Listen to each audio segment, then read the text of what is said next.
In this verse of the Quran of Surah Tawbah, chapter number 9, verse number 24, Allah is saying, قُلْ إِنْ كَانَ آبَاؤُكُمْ, whether it be for fathers. And you know the Quran respects the parent the highest after Allah subhanahu wa ta'ala.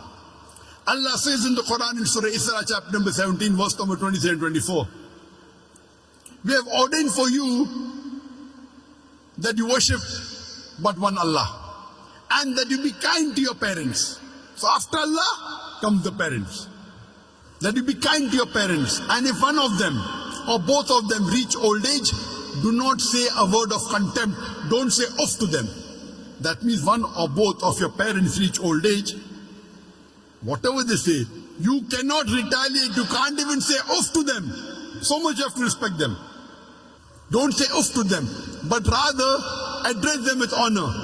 Lower to them your wing of humility and pray to thy Lord that bless them as they cherished me in childhood.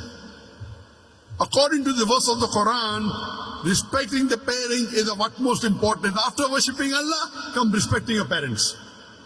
Allah says in Surah Nisa, chapter 4, verse number 135, Ya ayyuhalladhina amanu, O you believe, stand out for justice as witness to the truth of Allah subhanahu wa ta'ala, even if it be against yourself, against your parents, against your relatives, rich or poor. When it comes for standing for justice, in supporting Allah, you have to stand out for justice even if it against yourself, against your parents, mother or father, against your relatives, whether it be your son, whether it be your brothers, whether it be your spouses, whether it be rich or poor. Allah protects all. So here Allah is telling us that you love your parents, yes, but when it comes to justice, even if it goes against yourself, against your parents, against your relatives, you have to stand out for justice. That's true to Allah subhanahu wa ta'ala. And Allah is repeating the same thing. قُلْ إِنْ كَانَ آبَاؤُكُمْ وَأَبْنَاؤُكُمْ وَإِخْوَانُكُمْ وَأَزْوَاجُكُمْ وَعَشِيرَتُكُمْ. Say whether it be for your fathers, or for your sons, or for your brothers, or for your spouses, wives and husbands, or for your relatives. And Allah continues, وَأَمْوَالٌ اقْتَرَفْتُمُوهَا, and the wealth that they have amassed. Allah says in Surah Baqarah, chapter number 2, verse number 261, that the parable of those who spend their way in the way of Allah subhanahu wa ta'ala. The parable of those who spend in the way of Allah subhanahu wa ta'ala is like a grain of corn. And that corn becomes 7 years. Each year bearing 100 corns. That means that one grain becomes 700 grains. Allah says, if you spend in the way of Allah, Allah will give you 700 times profit. In business terminology, 70,000% profit. If you spend in the way of Allah subhanahu wa ta'ala, Allah promises you 70,000% profit, 700 times profit.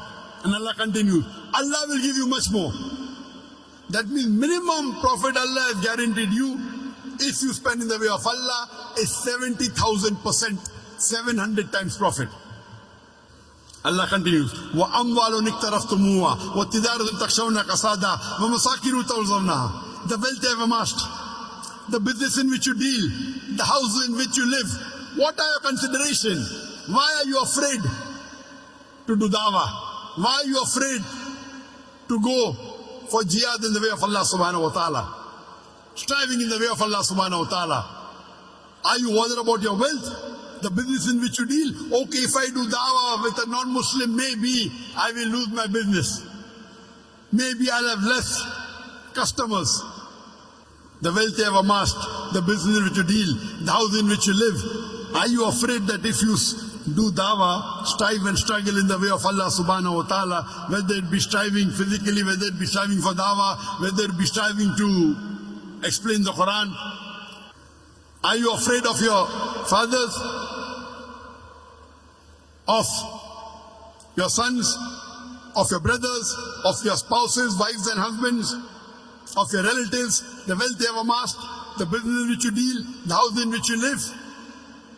And Allah continues, أَحَبَّ إِلَيْكُم مِّنَ اللَّهِ وَرَسُولِهِ وَجِهَادٍ فِي سَبِيلِهِ. If you love all these 8 things more than Allah, more than His Rasul, and doing jihad in the way of Allah subhanahu wa ta'ala and striving in the way of Allah subhanahu wa ta'ala. Allah says, fatarabbasu, wait. When Allah says wait, what does he mean? He's giving you a warning. For example, in a school, there is a bully who bullies a junior student. And the junior student tells that big bully who is a senior student, wait till I get my elder brother. And his elder brother happens to be a big gangster. So when the junior student is telling the senior student, wait, he's actually giving him a warning, you buzz off. You get out, otherwise you'll be taught a lesson.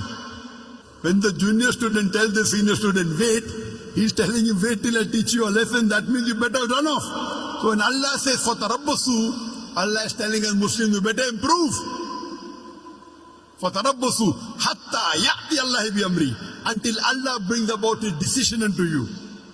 Wait, otherwise Allah will bring upon destruction unto you. وَاللَّهُ لَا يَهْدِي الْقَوْمَ الْفَاسِقِينَ, and Allah guides not the fasik people, the perverted transgressors, the rebellious people. So Allah is giving a warning in verse number 24, Surah Tawbah, to all the Muslims that you should love Allah and His Messenger and doing jihad in the way of Allah subhanahu wa ta'ala more than anything else.